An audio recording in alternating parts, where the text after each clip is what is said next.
After finishing all this, the crazy idea was, wow, wouldn't it be cool to have a caboose? And lo and behold, I was looking around a little bit here and there, and eventually one day, bucket list, till I got a phone call from my buddy Rich Roman about 3 weeks ago. He's like, "Hey Scott, how'd you like a caboose?"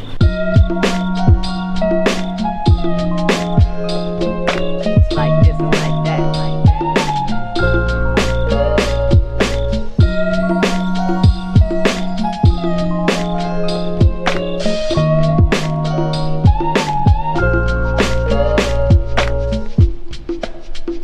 So where did the idea of buying a caboose originally come from? Well, ever since I was in my small years of about 6 years old and had my first Lionel train around the Christmas tree with the smoke and whistle that my father had treasured from his growing up in the 1950s, I was always fascinated with the railroad trains in general and just amazed by the engineering and the thrill of getting out on the open road and being able to go anywhere in the country just by hopping on a train. But this actually came up about a month and a half ago. My good friend Rich Roman, who I've known since high school, we actually worked together at the Lionel train station in Mountain Lakes all through high school and all through college. And he actually lives up in Chester, and he stumbled across this in his daily rounds and gave me a call one morning a few weeks back and said, "Hey, how would you like a caboose?" And I said, "I'd love one. I've been looking for one, not avidly, but I've been interested in looking for one for probably 10, 15, 20 years. And he said, "Well, I came across one. There's one up here and the owner's moving, needs to get rid of it, needs a new home." And I was like, wow, that's an unbelievable opportunity as well as a challenge. So I immediately met up with him the next day and took a look at it. And it turns out the previous owner had moved the caboose into her property in Chester 20 years ago and had used it, enjoyed it as a quiet reading room and, room for children and their friends and everything. And just a really cool piece of history over there. But now they're selling the house and moving out, and the closing's coming in 3 weeks from when he called, and the new owners weren't interested in it. It had to be either moved out or torn up and disposed of and recycled. So we checked it out and measured it up, and weren't really sure where to start in trying to relocate the wonderful treasure. And as it turns out, it was a little more challenging than we had originally anticipated.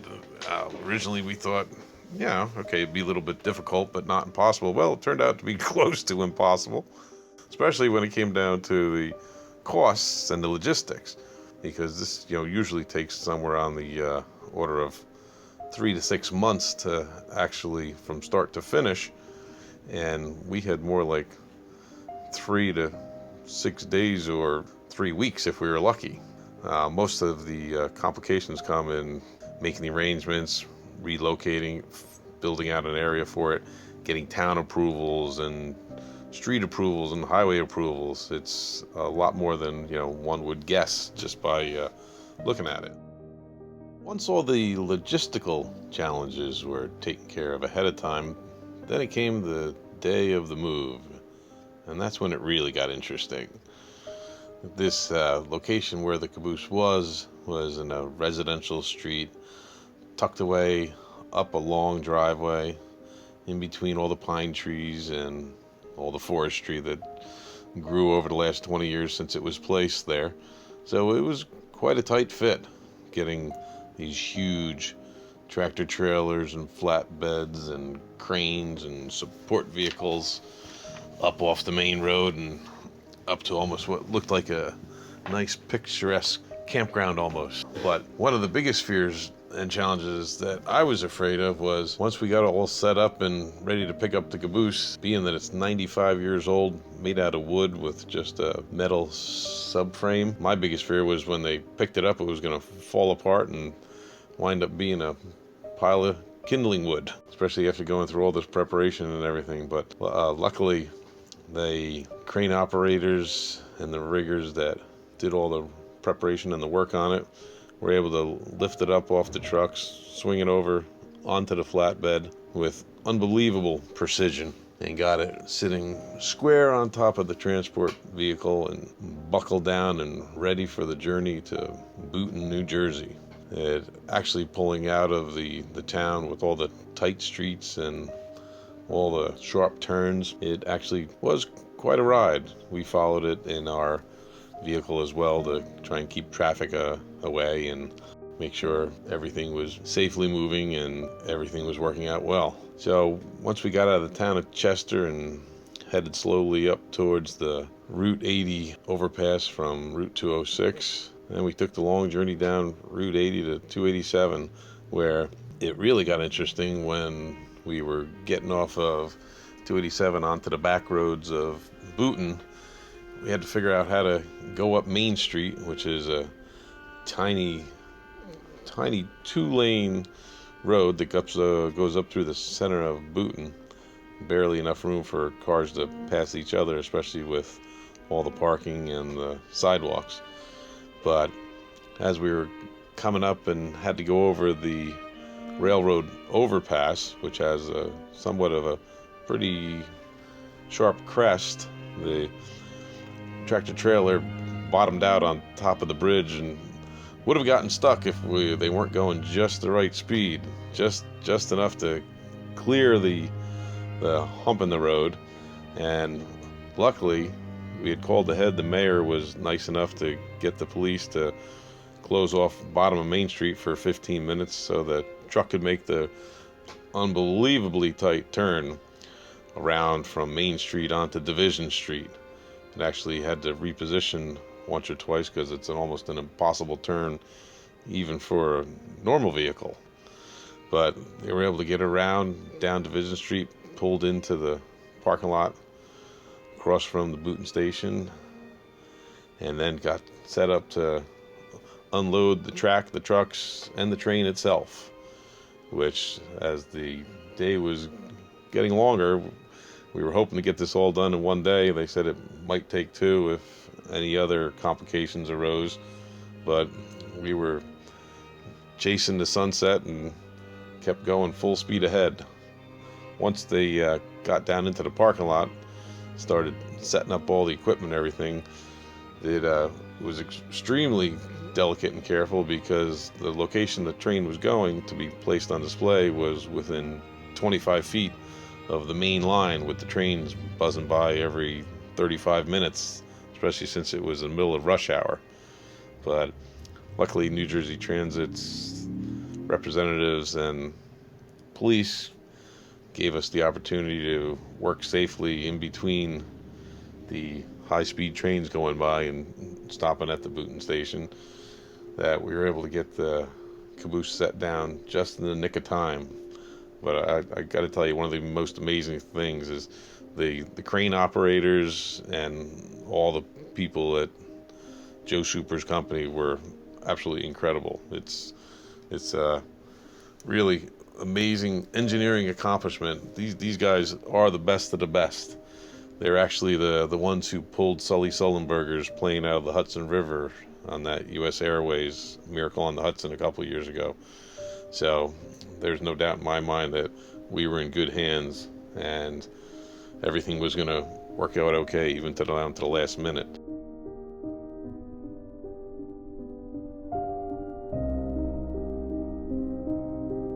Once it got set on the tracks and got tied down, just before sunset, everything got packed up and started moving out. It was a sigh of relief that the main part of the journey had been accomplished and everything worked out okay.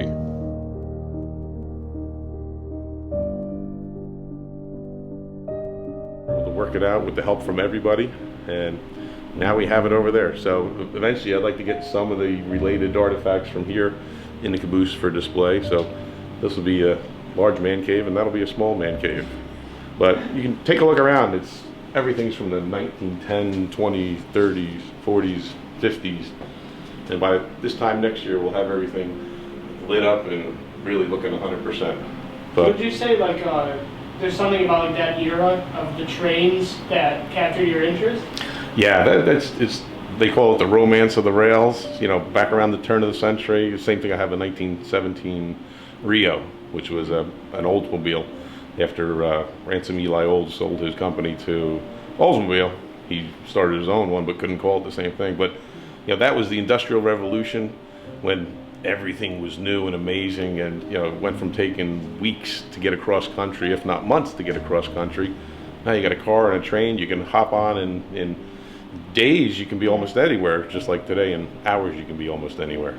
But it was just the excitement and the adventure of exploring, you know, the open road. It was kind of like the first generation of that kind of travel too. Exactly. We take everything for granted today so much, it's ridiculous. But you know, all this stuff, you know, you walk up to a builder's plate from a steam locomotive from 1912, and you can imagine the road that must have traveled over its 20, 30-year lifespan. And you know, unfortunately, the only thing they saved from the locomotive was the builder's plate, which it's like the serial number that shows where it was built and the date and the company, and unfortunately the rest of the locomotive is scrapped. But that's like the heart and soul that remains today. And you're able to pick that up. Yeah, it wasn't easy, it wasn't cheap, it took a lot of looking, but it's really incredible stuff. So kind of like, you know, you sit here, the trains we have running around the top, kind of sit here, relax, it takes you back to 1920. So would you say like your personal interest in locomotives started with your father? Yeah, would you say? Definitely. Yeah. Definitely. We had the Lionel train run around the Christmas tree, and you know, he's like, "Don't touch it, you'll break it. Just look." You know? Do you adopt that kind of philosophy now? Or? Absolutely, absolutely. You don't want to break anything. And the other thing that's really incredible about the Lionel trains, like the tin plate train that's running up there, it's a reproduction of a 1930s. The toys they made back then are as intricate and amazing as, you know, automobiles they build today. I mean, today a toy is either a plastic model or a video game. These things are like, you know, the trains themselves are a work of art. It took people making them by hand. It's like, you know, so many different components, brass and lights, and it's just unbelievable. This was a toy people would play with, and you know, they were pretty pricey back then, even when they came out. Oh, sure. Sure. It's amazing stuff. Like you were saying, I mean, this whole seeing everything like this on the wall really puts into perspective like that time period, like you said, with the cast iron signs and everything. I mean, it's just things you don't see today at all. Yeah. And you know, before they had kerosene lanterns on. Before electricity was all over the place, everything was run by kerosene with lanterns and signals and everything else. So it's nice to fire up an old kerosene lantern every once and again. It has a smell. Again, it takes you back to days gone by. Oh, I love it. But it's very cool. Well, we finally made it. We're here on the tracks, trackside by Boonton Station 1904, on the main line, Boonton line, from Denville to Hoboken, in the new home for our 1922 Baltimore, Ohio caboose, completely wood caboose. We did find out a little more history on the caboose from the previous owner and from doing some research. There were about 400 of these back in the 20s and the 30s that the Baltimore, Ohio Railroad built in their own shops.